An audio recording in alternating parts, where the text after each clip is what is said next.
Rise up!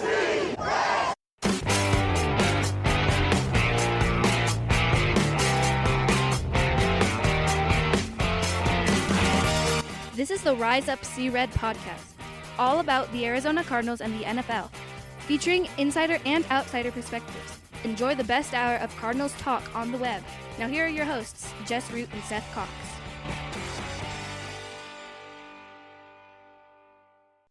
Hello, Arizona Cardinals fans, and welcome to the latest edition of the Rise Up See Red podcast, the best hour of Cardinals talk on the web. I'm your host, Jess Root from Cardswire.com, the USA Today NFL Wire site, covering, of course, your Arizona Cardinals for episode 606. This is the first of two preview shows for Week 8 as the Cardinals are on the road to take on the Miami Dolphins, sitting at 2-4. The Cardinals at 3-4.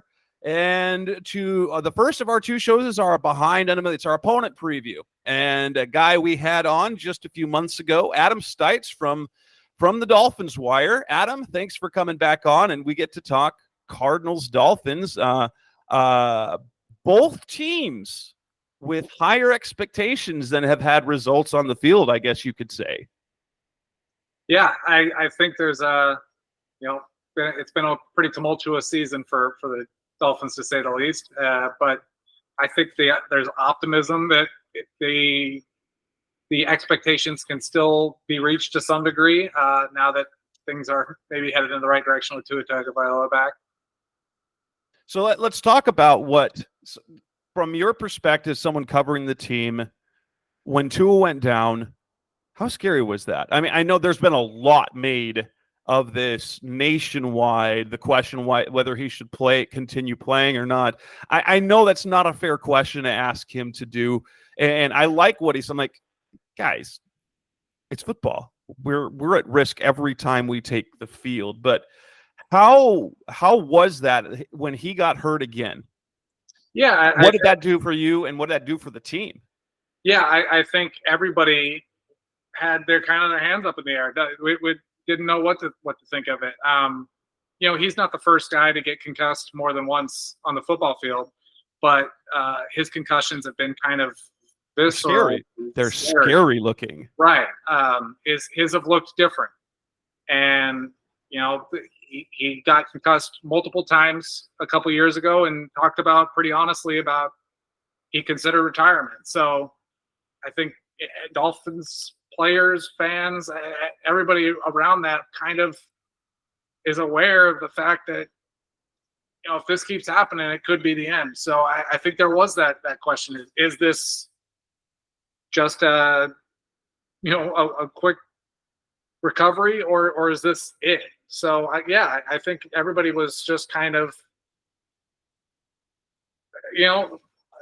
hands up in the air and not really know what to think. And at the very least, I think everybody thought it was a significant enough issue that it was going to really sideline the team for a good bit. So I think, and coming after he signed his massive contract, you're like, what, really now?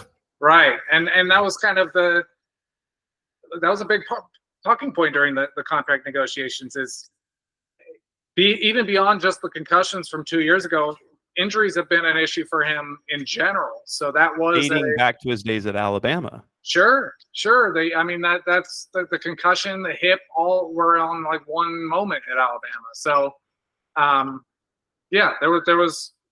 was part of the discussion, was whether or not he's somebody that you can feel comfortable dealing all this guaranteed money to and having confidence that you're going to have him on the field for 16, 17 games a year.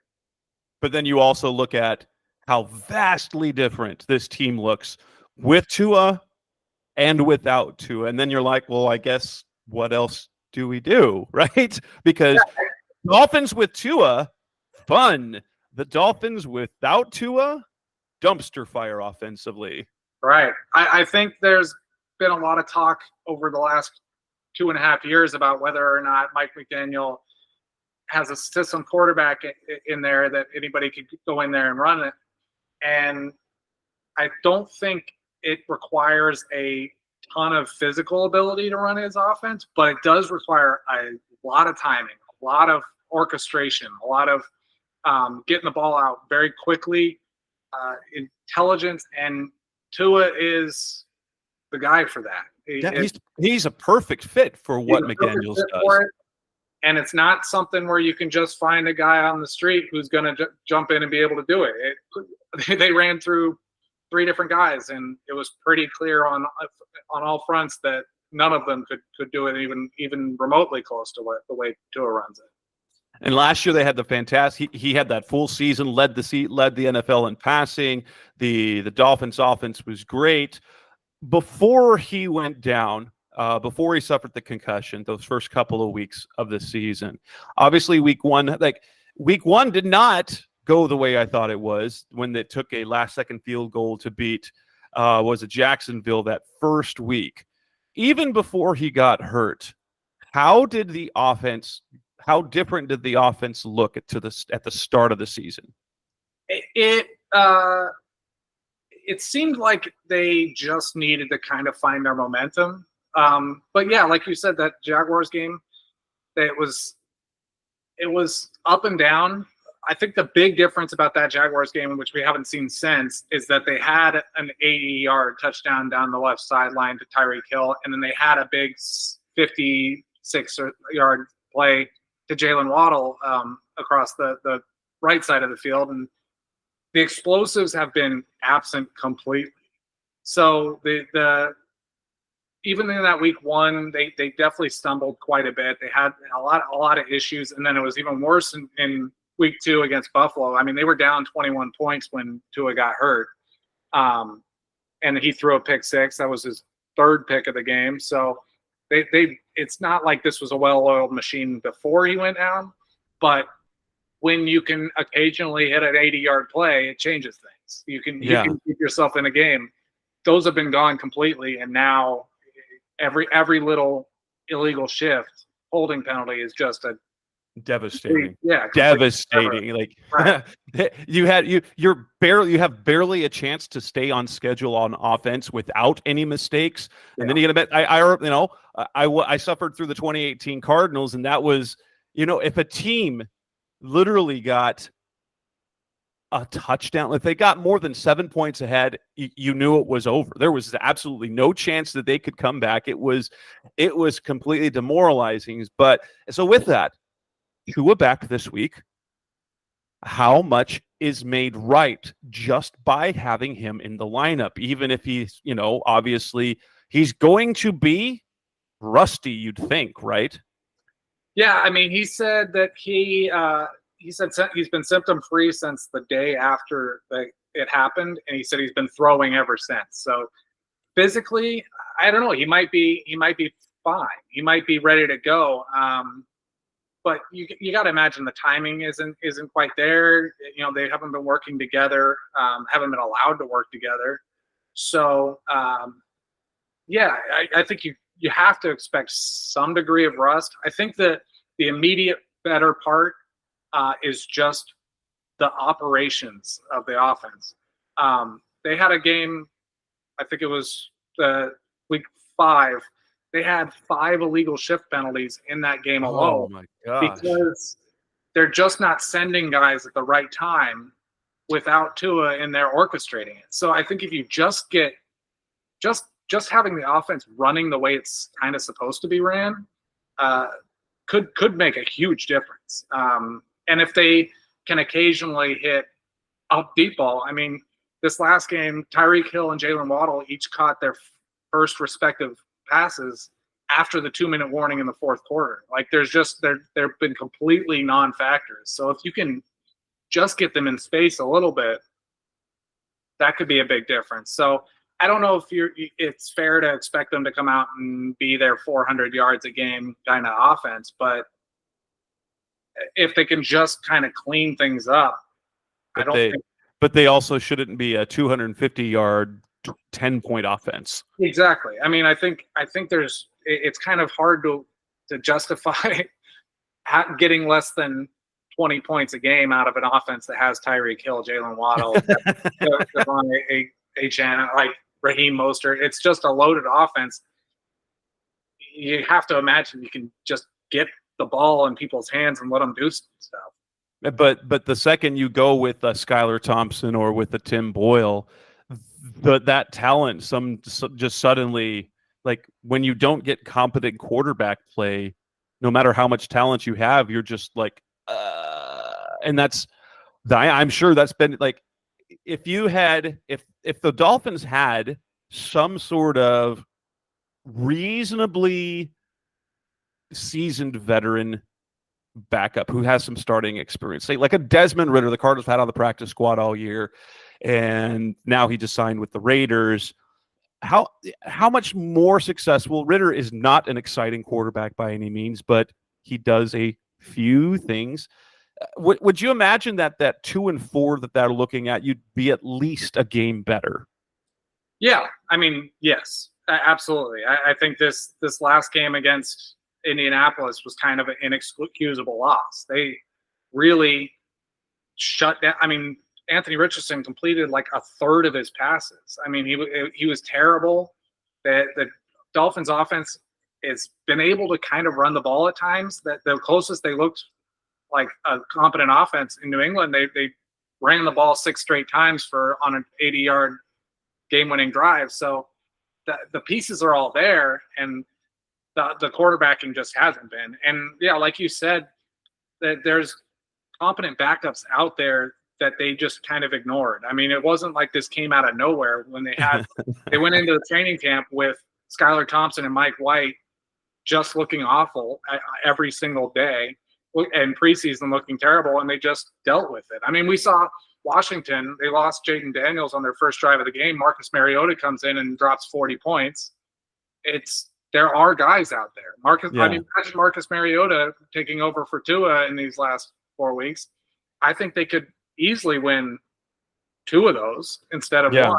I mean, yeah, I think it was a huge oversight thinking that you could just ride it out with Skylar Thompson as if you got this indestructible quarterback at starting and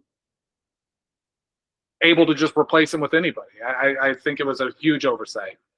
So let's look at the defensive side of the ball, because that has been a surprisingly good unit. They're number 4 in yards allowed, and if we look at just the total yards, they've given up under 300 yards in 5 of their 6 games. How good? And this is after you guys lost Christian Wilkins. You had Jalen Phillips go down again. What is it about this defense, or is it partially fool's gold simply because opponents don't have to do much? Tell me from that perspective. When you've got an opponent, when you've got a team that doesn't score points, you can slow your offense down significantly. The Dolphins are number 1 against the pass, but again, against teams you're ahead of, you don't necessarily need to pass the ball. So tell me, how much of it is circumstance and how much of it is a good defense? I think the defense has kept them in games. There's no doubt about it. And I think it has played much better than expectations. I think Anthony Weaver has put together a real scheme that has caused a lot of issues for offenses. But yes, teams are definitely just trying to grind things out against the Dolphins. Like you said, they're number 1 against the pass, but no team has faced fewer pass attempts. I think they also have been kind of at times given a tough hand by their offense. No team is, I mean, I think they're 30th in field position. Opposing teams are starting on the 33-yard line, 34-yard line against them. So that's part of it. But a huge thing in their favor has been the teams they've played. So, I mean, just the last 3 weeks, they went against Anthony Richardson.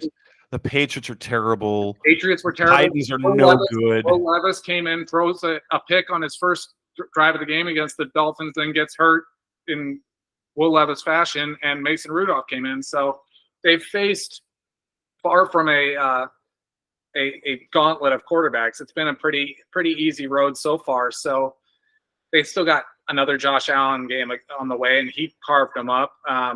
2 Aaron Rodgers games on the way. I think we may see those passing yards start to stack up on them a little bit, especially because they have a serious issue rushing the passer. I was just looking at only 9 sacks on the season. And they're not coming from their pass rushers either. Almost all of those sacks are coming from defensive linemen kind of collapsing pockets. Hey, that sounds like the Cardinals, who have 14 sacks, and 6 of them come from their defensive interior, and 3 of them come from the guy who just tore his ACL. Yeah. So yeah, I mean, they had Bradley Chubb. They're hoping they get him back at some point this year. He's still recovering from the ACL tear he suffered last year. Jalen Phillips came back from his Achilles and then tore his knee up, and so he's done for the year. Emmanuel Ogbah has been kind of a pleasant surprise. He got cut earlier this year. They brought him back, and he's been pretty good, but he missed last week because of an injury, and he's still dealing with it. He's on the injury report again. So it's been largely up to Chop Robinson, their first-round pick, to play a lot more snaps than I think they initially intended for him to, and he has no sacks. He has as many sacks as we do. Yeah. That's not ideal. No, and I think it's frustrating. It has a few Dolphins fans frustrated. I think that's a little unfair. I think the idea was that he was going to be this kind of a curveball as a rookie who goes out there for 15 snaps a game at 100 miles per hour. Instead, he's now their like number one outside linebacker, and just kind of expected to be a force against the run and make plays against the pass. And I don't think he's there yet.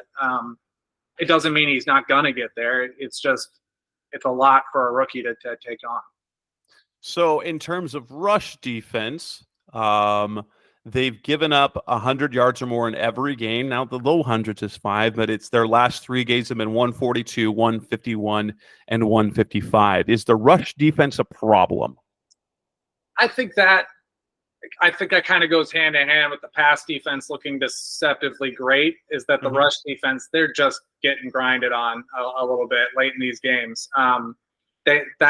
Those run defenses look good most of the game, and then late it kind of falls apart. Calais Campbell, somebody I'm sure you guys are pretty familiar with. Love Calais Campbell. Who doesn't? He played in the Cardinals Super Bowl as a rookie.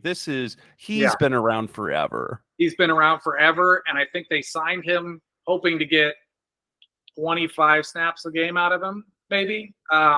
Instead, he's been maybe their best defensive lineman. He's still making plays in the backfield nonstop, but you're asking him to play deep into the fourth quarter, and you just start seeing the defense start to fall apart late in these games. I think they just sort of get grinded out.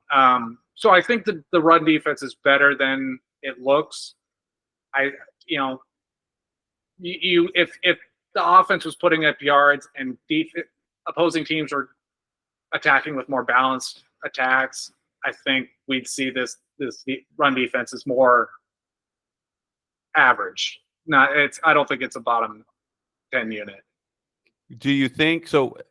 Before we move on to this particular matchup, what right now do you believe are Miami's greatest strengths, and what do you think will, like, how much better offense? I already asked you that question, but aside from Tua being gone, what have been the any good things at all about what the Dolphins have done so far this year?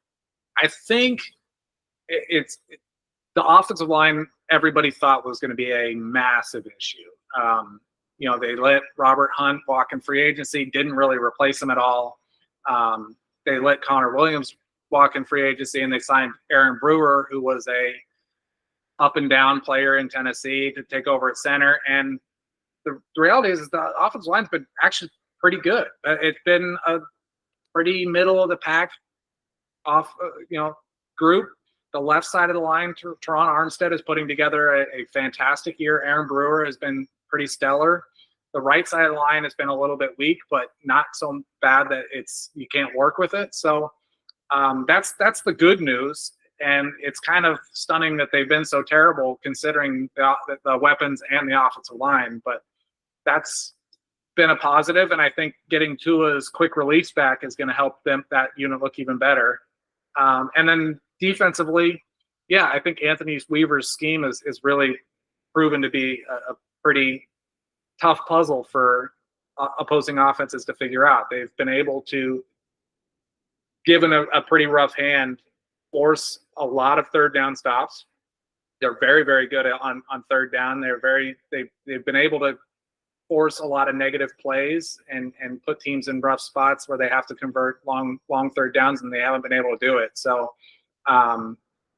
given the pass rushing deficiency, I think the defense has actually been really good, thanks a lot to a pretty strong secondary and a pretty good front that has been making enough plays in the backfield to create issues. Coming up next on the Rise Up Seared podcast, it's our Cardinals Talk on the Web. Let's move on to talk about the individual matchups. What's coming up in Week 8, Cardinals-Dolphins, keys to game, individual matchups that we're looking for. That's coming up next on Rise Up Seared. We're back on the Rise Up Seared podcast, it's our Cardinals Talk on the Web, talking to Adam Stites from the Dolphins Wire, managing editor over there, as we preview Cardinals-Dolphins in Week 8. As we look at this game, how do you see this team matching up? The Cardinals have a defense I don't understand. They went and did what they did against, now granted, I will say this, the pass offense, not good against the Chargers, but the Chargers were a run-first team. The Cardinals have not been able to stop the run all year, and they completely shut down J.K. Dobbins. They completely shut that down. And honestly, we're very, very fortunate on a couple of plays. That said, how do you see the Cardinals matching up against this Dolphins team? They have underperformed offensively, and their defense has been wildly inconsistent. Because we looked at 4 touchdown passes to Jordan Love. They got boat raced by the Commanders, but they also held the 49ers scoreless in the second half of their game. They held the Lions scoreless in the second half of their game and kept the Chargers completely out of the end zone this last week. What do you see when you look at this Cardinals opponent? I think the big thing that most in Miami are highlighting are Kyler Murray's legs. Running quarterbacks have eaten this team alive for quite a while, and the Colts, as inefficient as Anthony Richardson was last week, on the plays where he would just tuck and run, they couldn't do a whole lot about it. He just was running through the defense quite a bit. It's when you don't have edge rushers who are able to kind of corral a quarterback, it's kind of they're just going to start running free. So that's probably the big thing is, are they going to be able to stop him from getting loose? I mean, he's more than capable, as we've seen. So I think that's going to be the big thing for the Dolphins defense, especially they have some very good corners. Kendall Fuller and Jalen Ramsey have really held opposing receivers in check. So that's probably the big thing on that side of the ball.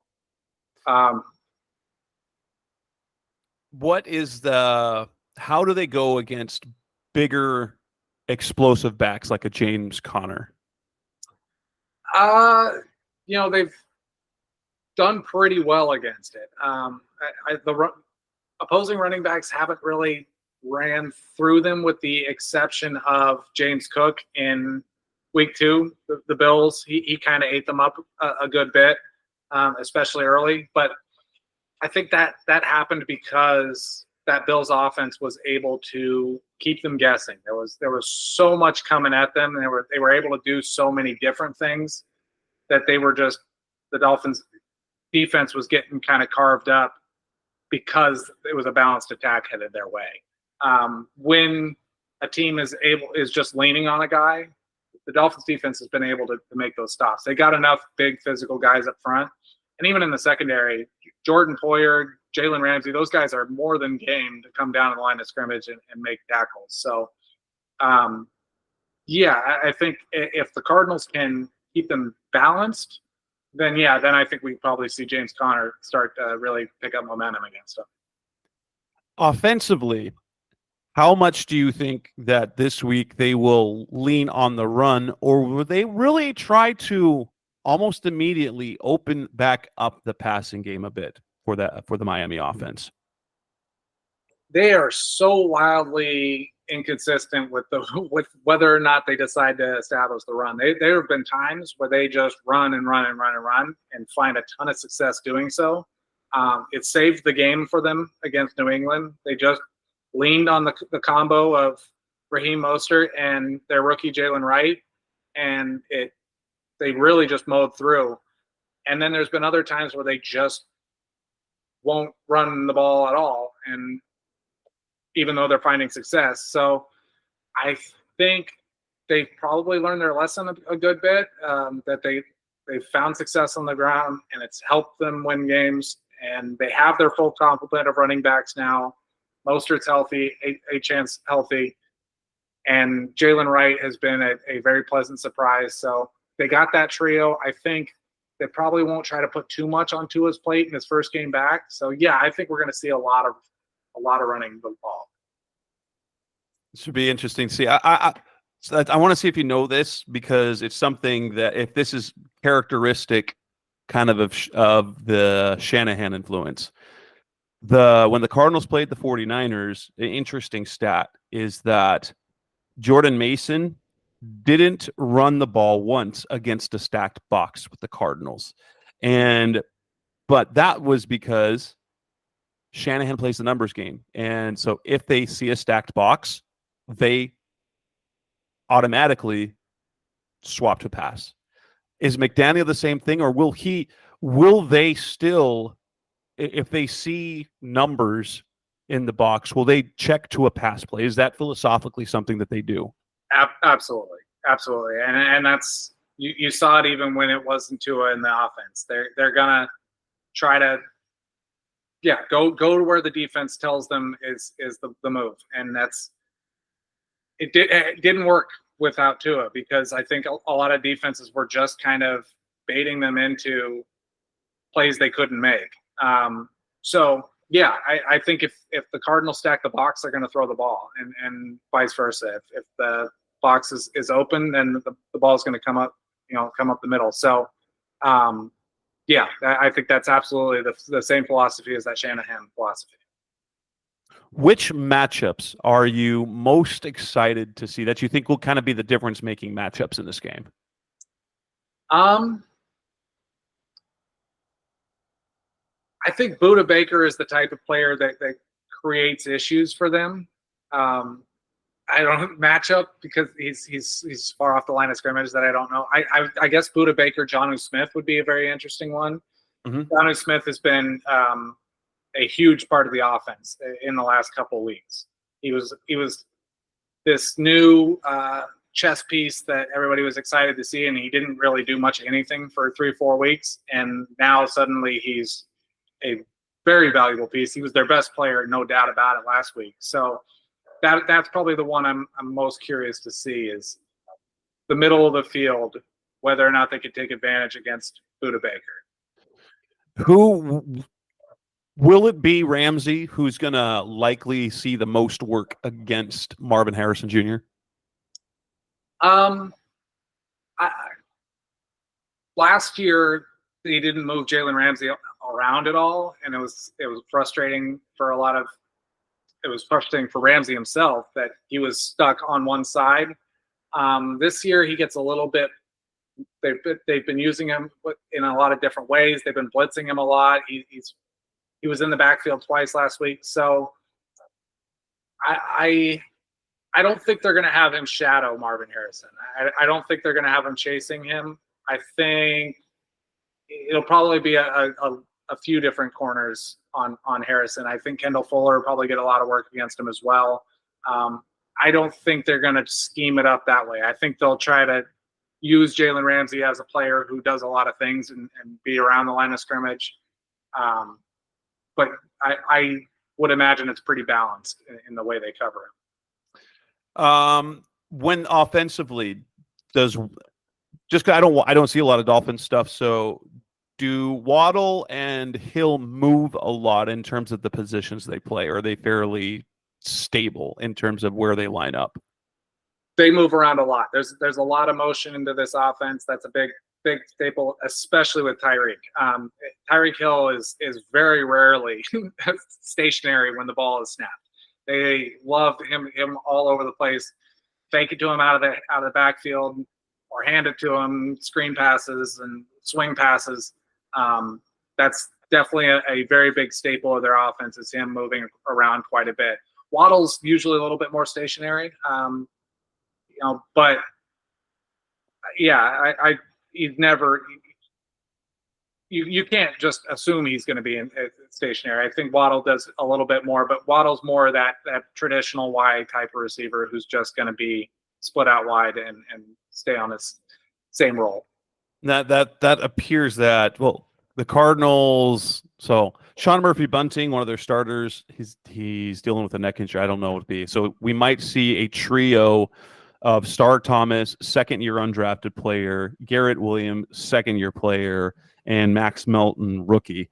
That pair of receivers with the return of Tua, that could be something fun and very tough to watch. Well, I mean, for you guys, for Dolphins fans, they must be like licking their chops to get that. And for Cardinals fans, this is going to be the big question mark, is how they can contain, I'm sure, I am 100% sure that they'll probably not have many opportunities of guys on Tyreek Hill one-on-one. I hope.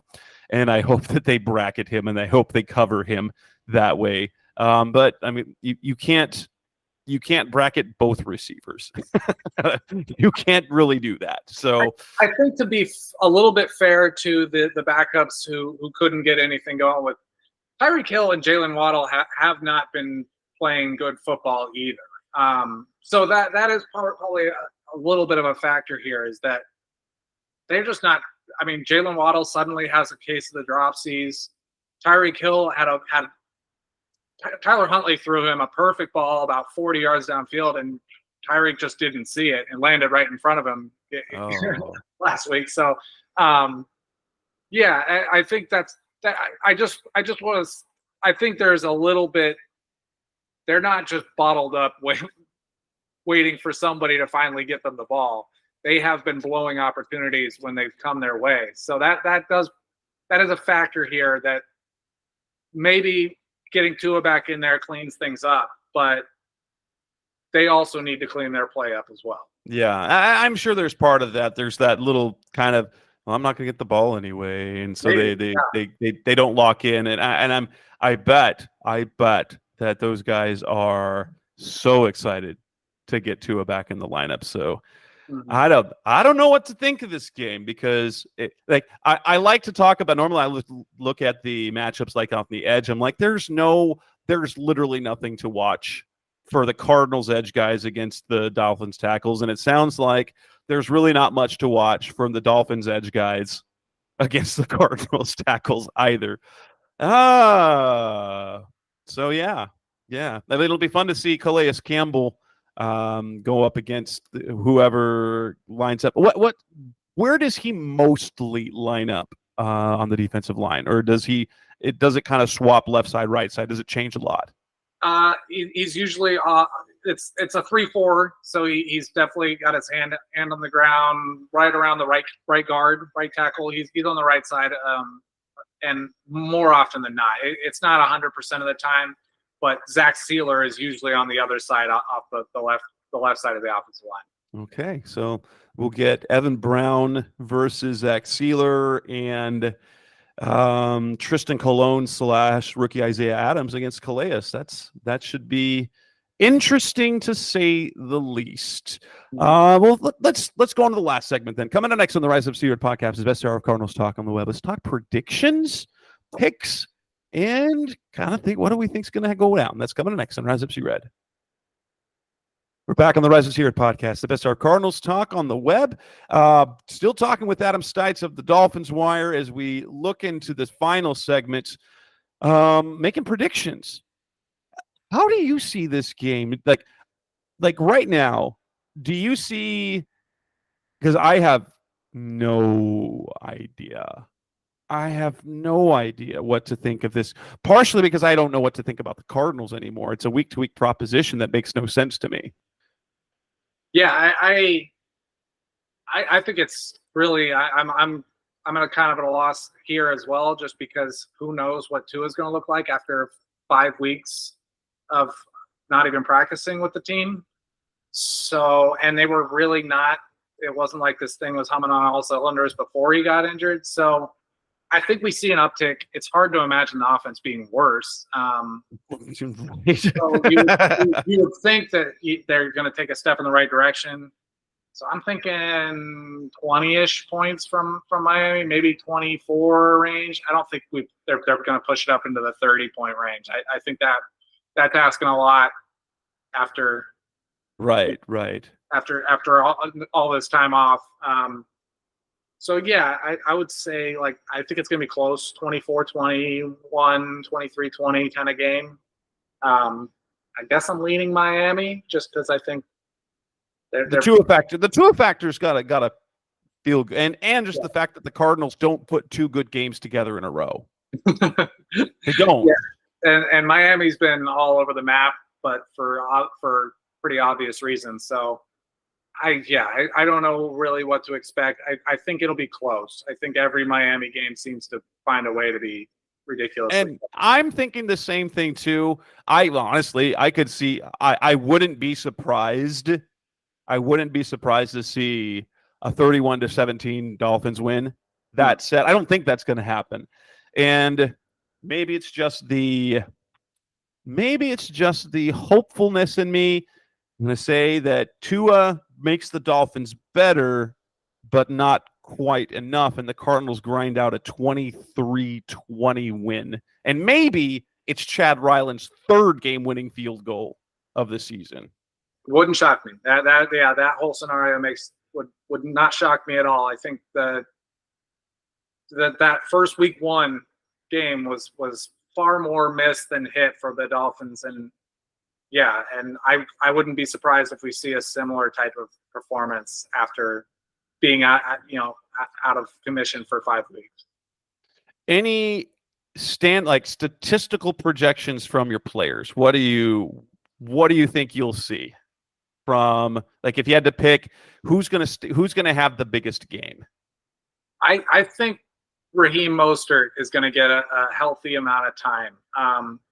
Devon Achane has he stepped into more of a starting role. Mostert was out for a stretch, and Achane had a really strong start of the year running up the middle, but when they turned to him kind of full time and they were giving him 25 carries a game, he wasn't finding any momentum there. I think he's at his best when he's playing out of the slot and they're able to kind of give him 10 carries a game.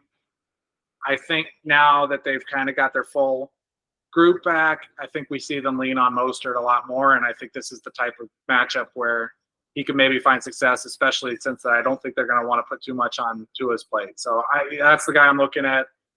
Maybe a 100-yard game with a touchdown or so. I could see that because Mostert, in addition to, I think what the Cardinals have struggled with, because they'll do well in moments against the run, but guys like Mostert who have major explosiveness in addition to the work they can do inside will break free for things. And I think that's kind of what they were able to do, is that the Chargers running game isn't explosive, it's consistent. And the Dolphins offense, it's kind of built off explosiveness. There's a level of consistency, but built into it is so much explosiveness where, and that's what the Cardinals try to avoid. They try to keep the ball from being thrown over their heads. And they try to avoid the explosive run plays. And even if it breaks free for a little bit, at least you're keeping things in front of it. So I can totally see that. I bet that there's going to be a big I bet there'll be at least one really big pass play for either Tyreek or Waddle. So, and I think this will be a wildly close game. I think it'll be exciting. I am hopeful that the Cardinals show up to this one, because Tua back in the lineup is a major thing. It's like we watched what the Cardinals did last year with Josh Dobbs and Clayton Tune, and just how different the offense looked. Even when Kyler wasn't really knowing the offense, he hadn't had any full live reps. Just him in the lineup made things so much better. Yeah. And like you pair that with the defense that has been getting the job done largely. I like this is a hard game for me to predict. I'm gonna go with my heart and predict the Cardinals win, but I honestly wouldn't be surprised if they got smoked. Yeah, and I think we're kind of on the same page here. Is where I think it's probably a really close game, and I don't know who to pick. I'm leaning Miami just because the Tua factor, but yeah, I don't know what to think of it. Is this I know statistically this is kind of a turning point game, because teams that hit 2 and 5 basically are done. And a loss for Miami would drop them to 2 and 5. But then you go to, okay, you've got the Bills on the road, you've got the Rams on the road, who are now getting healthy. Then after that, like if you can, like Cardinals, Bills, Rams, if you pick up a couple of wins there and you improve to 3 and 5, when you then have a stretch against the Raiders and the Patriots again, you could even your record at 5 and 5 with 7 games to go. And even though it looks like they do have the Dolphins have a rough stretch in their final 7 games, but at least they'll put themselves back in the picture, as opposed to losing to the Cardinals, potentially losing to the Bills and dropping to 2 and 6, and the season's basically done. Yeah, I think there's a little bit of maybe not a must win, but there's urgency, no doubt about it. I think the good thing for them is that the AFC doesn't have a lot of contenders for playoff spots. I mean, at 2 and 4, there's 6 teams in the AFC who are behind them right now. 7 make it. So, like, there's not a whole lot of competition for those wild card spots right now. The Colts are in one of them. The Steelers are in another. The Bengals are in the mix. Colts don't look good. I don't know what the Colts are. Yeah. So they're not good. They're not good, though. Yeah. So I think, like you said, like, just if the Dolphins just get like a couple wins, they're right in the middle of this mix. 2 and 4 is it. I think it's a little bit deceptively rough in this conference. I think it's not that bad. There is no NFC North beating all these. The Bills haven't been world beaters. The Patriots are the Patriots, and the Jets are. Who knows what the Jets are doing? Who knows? Right. But I mean, the Broncos are sitting in ahead of them 4 and 3, and I don't know how many people really believe in the Broncos. I don't know if I really believe in Bo Nix is playing terribly. Yeah. So it's just it's not a very deep conference. So just if they get to, 8 and 9 might do it. Really, Wow. So I don't think you get to 8 and 9 and feel comfortable that like you're going to make it, but if you're 8 and 9, make the postseason, and you weathered a quarter of the season without your starting quarterback, you're okay. That's right. So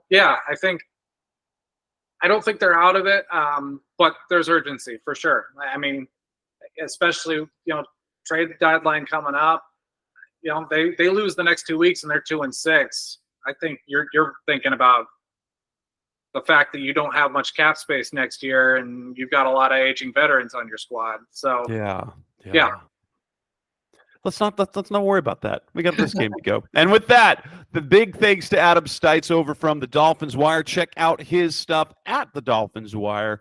You will see later in the week what he has to say as he takes us behind enemy lines for our written trade-off of questions. We'll have those later this week. But that'll wrap up this edition of the Rise Up Series podcast, the best of Cardinals talk on the web. Later this week, it depends on when we get the lines coming in. Seth and I will be back for our preview show with our preview picks, predictions, and prop bets. Until then, I'm Jess Root. That's Adam Stites. Thank you so much for listening, and check out Dolphins Wire, and of course, go to cardswire.com. Thanks for listening, as always. Thanks for listening to the latest edition of the Rise Up, See Red podcast. Listen to previous episodes and subscribe to the show on Apple Podcasts, Stitcher Radio, Audioboom, or many other podcast platforms so shows are delivered directly to your mobile device. Please give the show a 5-star rating and always support the sponsors who support the show. We'll be back soon for the best hour of Cardinals talk on the web. Rise up, Red Sea, be Red, See Red, and of course, Rise Up, See Red.